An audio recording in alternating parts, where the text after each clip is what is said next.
ಜನರಿಗೆ ಇವತ್ತು ನುಸ ವಿಶೇಷವಾಗಿ ಬಡವರಿಗೆ ಹಳ್ಳಿಯಿಂದ ಬಂದಂತ ಜನರಿಗೆ ಇವತ್ತು ಅವರಿಗೆ ಮಕ್ಕಳಿಗೆ ಔದ್ಯೋಗಿಕವಾಗಿ ಮತ್ತು ಶೈಕ್ಷಣಿಕ ಮೀಸಲಾತಿ ಬೇಕು. ನಾವು ಲಿಂಗಾಯತ್ ಹೋರಾಟ ಪ್ರಾರಂಭ ಮಾಡಿದಾಗ ಅದೇ ಉದ್ದೇಶ ಇತ್ತು. ಎಲ್ಲ ಒಂದ್ ಕಡೆ ಸಮಯದ ಕೊರತೆ ಇತ್ತು, ನಾವು ಬಹಳ ವೇಗವಾಗಿ ಹೋಗ್ಬೇಕಾಗಿತ್ತು. ಯಾಕಂದ್ರೆ ಸರ್ಕಾರ ಟರ್ಮ್ ಮುಗಿಲಾಕ್ ಬಂದಿತ್ತು. ಸ್ವಲ್ಪ ತಪ್ಪು ತಡೆಗಳು ಎರಡೂ ಕಡೆಯಿಂದ ಕೂಡ ಆಗಿದಾವ, ಇಲ್ಲ ಅಂತ ನಾನು ಹೇಳದಲ್ಲ. ಇವತ್ತು ಸಹ ಮೀಸಲಾತಿ ಇವತ್ತು ಸಹ ಒಂದು ಸಮಾಜ ತಗೊಳ್ರಿ, ಇವತ್ತು ಒಕ್ಕಲಿಗ ಸಮಾಜ, ನಾವು ವಿರುದ್ಧ ಹೇಳ್ತಾ ಇಲ್ಲ, ಅಲ್ಲಿ ನೋಡ್ರಿ ಹೆಂಗಿದೆ ಅಂತ. ಒಕ್ಕಲಿಗ ಸಮಾಜ ತಗೊಳ್ಳಿ, ಅವರಲ್ಲಿನೂ ಕೂಡ 108, 104 ಉಪಜಾತಿಗಳಿದಾವೆ. ಆದ್ರೆ ಒಂದೇ ಒಂದು ಹೆಡಿಂಗ್ ನಲ್ಲಿ 3A ಎಲ್ಲಾ ಉಪಪಂಗಡಗಳು ಬಂದ್ಬಿಡ್ತಾವ. ಆಲ್ ಎಲ್ಲನೂ ಕೂಡ ಸ್ವಾಮಿಗಳು ಒಬ್ಬರೇ ಇದಾರೆ ಬಿಡ್ರಿ, ಅದನ್ನ ಚಂದ್ರ ಸಾಹೇಬ್ ಹೇಳ್ತಾರೆ. ಪವರ್ ಸೆಂಟರ್ ಒಂದೇ ಅದು, ನಿಮ್ಮಲ್ಲಿ 1000 ಆಮೇಲೆ ಕೇಂದ್ರ ಇದರಲ್ಲೂ ಕೂಡ ತಗೊಳ್ಳಿ, ಏನು ಬ್ಯಾಕ್ವರ್ಡ್ ಕ್ಲಾಸ್ ಇರೋ ಬರ್ತದ, ಅಲ್ಲಿನೂ ಕೂಡ ಒಂದೇ ಇದ್ರಾಗದ. ನಮ್ಮ ಇಚ್ಛೆ ಇವತ್ತಿನ ಸಹ ನಮ್ಮದಾಗಲಿ ವೀರಶೈವ ಮಹಾಸಭಾದಾಗಲಿ ನಾವು ಇವತ್ತು ಎಲ್ಲರೂ ಕೂಡ್ಕೊಂಡು ಎಲ್ಲಾ ಉಪಪಂಗಡಗಳಿಗೆ ಒಂದೇ ಹೆಡ್ಡಿಂಗ್ ನಲ್ಲಿ ಇವತ್ತು ಸಹ ಲಿಂಗಾಯತ್ತು ಆ ಉಪಪಂಗಡಗಳು 108 ಬರ್ತಾವೆ. ಎಲ್ಲರಿಗೂ ಮೀಸಲಾತಿ ಸಿಕ್ಕರೆ ಮಾತ್ರ ಇವತ್ತು ಸಹ ಈ ಉಪಜಾತಿ ವ್ಯವಸ್ಥೆ ಇವತ್ತು ಸಹ ಕಡಿಮೆ ಆಗ್ತದೆ. ಇಲ್ಲಿ ಇದು ಮುಂದುವರ್ಕೊಂಡು ಹೋಗಿರೋ ಜಾತಿ ಗಣತಿಗೆ ನಾವು ಬೈತೀವಿ, ಜಾತಿ ಗಣತಿಯಾಗಿ ಬೈತಾರ.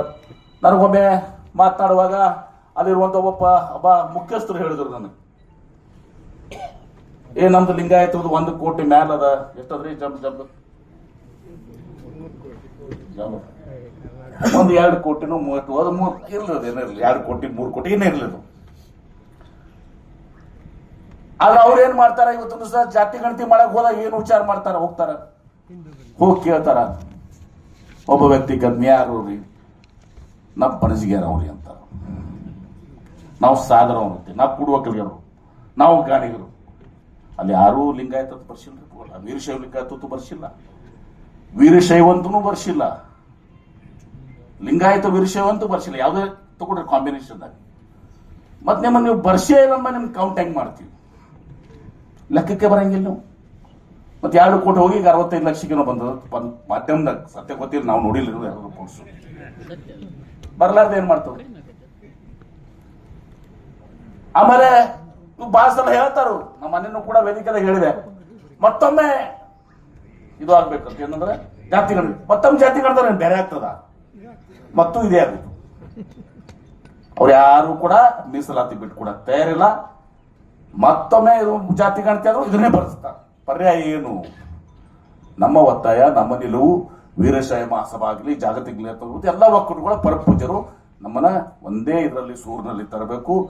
ಲಿಂಗಾಯತರ ಇದರಲ್ಲಿ ಎಲ್ಲಾ ಉಪಜಾತಿಗಳನ್ನು ತರಬೇಕು. ರಾಜ್ಯದಲ್ಲಿ, ಕೇಂದ್ರದಲ್ಲಿ ಒಂದು 2 ಏನೋ 3 ಏನೋ ಯಾವುದೋ ಒಂದು ಇರ್ತಾರಲ್ಲ, ಅದ್ರಲ್ಲಿ ತಂದು ಮಾಡಿದಾಗ ಮಾತ್ರ ನಮ್ಗೆ ಒಕ್ಕೂಟ ಮೂಡಿರ್ತದೆ.